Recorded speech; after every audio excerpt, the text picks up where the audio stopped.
E aí, pessoal, tudo certo com vocês? Professor Denilson Seixas aí, vamos para mais uma videoaula. O assunto agora é renascimento, né? Primeiro de tudo, nós vamos ver aí o porquê deste termo renascimento. Por que os historiadores escolheram esse termo, né? O que renasce? Vai surgir o que nesse período? Algo estava escondido, abandonado e vai ressurgir agora, vai ser retomado, né? Resgatado, então. Antes do período renascentista, a gente tem lá o período medieval, a Idade Média. E segundo alguma parte da historiografia, a cultura entrou em decadência no período medieval. Então, algumas obras literárias gregas e romanas foram, em parte, deixadas de lado, abandonado.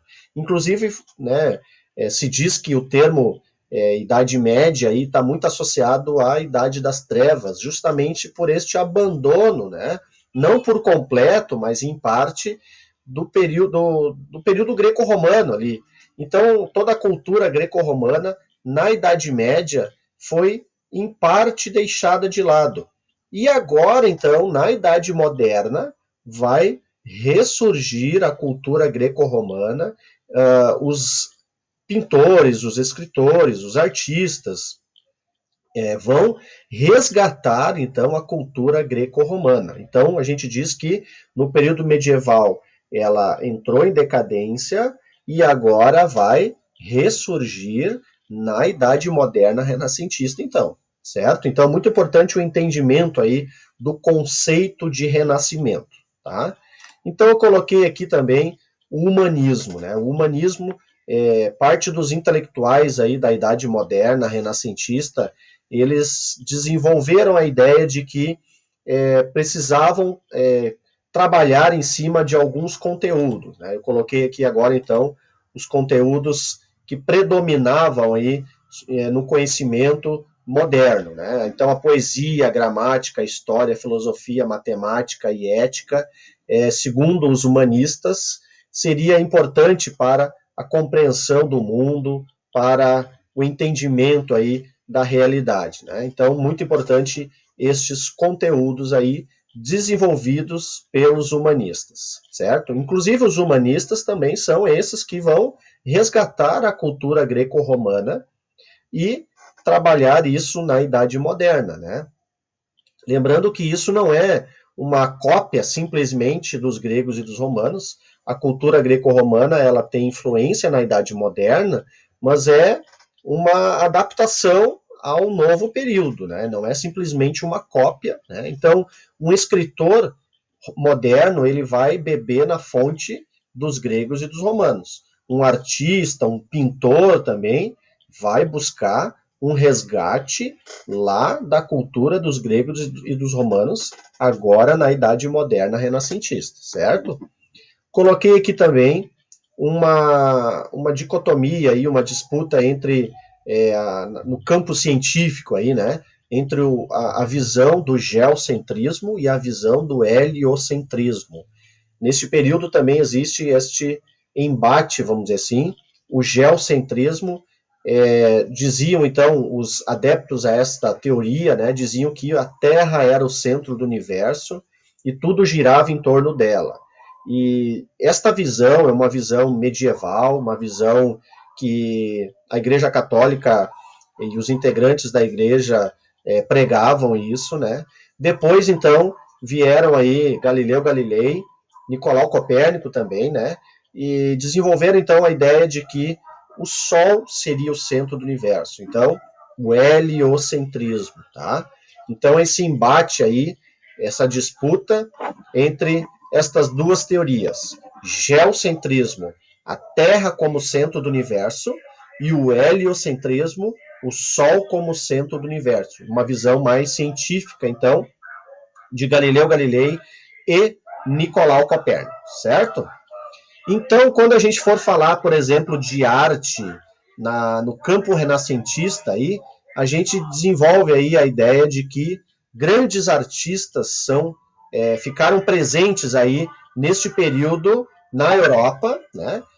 Lembrando que o Renascimento ele se desenvolveu inicialmente na Itália e depois se espalhou por outras regiões da Itália, Portugal, Espanha, Flandres também, Inglaterra também, né?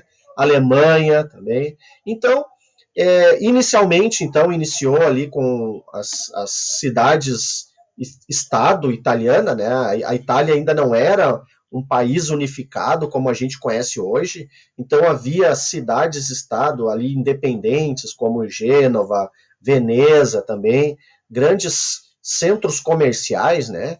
Então, pessoas enriquecidas ali começaram a valorizar o campo da arte, né? A burguesia renascentista, e surgiram ali então os chamados mecenas, né? Quem são esses mecenas? Esses mecenas são pessoas ricas que ofertavam, né? Que incentivavam a arte nesse período aí, patrocinavam artistas para retratar a sua família, né, ou retratar a si próprio. Então, os mecenas foram bem importantes para o desenvolvimento aí da arte, né? Por que os mecenas começaram a desenvolver isso, né? A patrocinar artistas, a pagar os artistas para que eles pudessem realizar obras de arte? Porque os mecenas, né, como parte aí da burguesia inicialmente, eles queriam ter representatividade no campo político, queriam ser reconhecidos como pessoas importantes nesse período. Então, apesar de serem pessoas ricas, eles não tinham este reconhecimento, este status, né?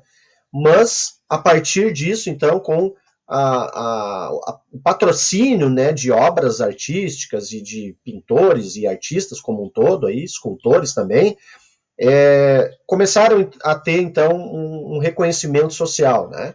É claro que depois a gente vai ver aí que não são somente os comerciantes, a burguesia que fazia parte do mecenato.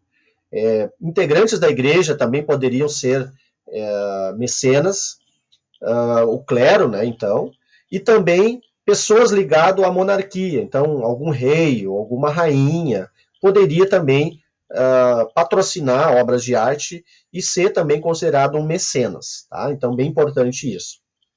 Então, no campo da arte, a gente viu aí algumas figuras de destaque. Eu coloquei aqui, então, Leonardo da Vinci, né, uma grande personalidade aí desse período, pintor da Mona Lisa, da Última Ceia também, né? Então, um cara genial na época, ele não era somente pintor, um cara que trabalhava com engenharia, com a matemática, né? Então, um inventor, né? Um cara considerado um gênio, né? Então, Leonardo da Vinci aí como destaque. Também coloquei aqui Michelangelo, né? Que pintou o teto da Capela Sistina no Vaticano, né? Aqui então a criação de Adão, né? Pintado por ele. Tá? Também eu coloquei aqui Rafael Sanzio também, o cara que pintou aqui uma obra muito conhecida do período renascentista, que é a Escola de Atenas também, né? Então, uma influência bastante grande aí do período da Grécia Antiga, né? Então, outro pintor importante. Também nós tivemos aí no campo da literatura pessoas aí muito significativas aí que marcaram aí o campo da literatura, né? Vamos ver aqui alguns nomes. Então, Dante Alighieri escreveu A Divina Comédia, tá? Um cara bem importante. Luís de Camões, aí em Portugal, escreveu Os Lusíadas, também trabalhado muito na literatura. Os Lusíadas aí que fala sobre as grandes navegações portuguesas, né?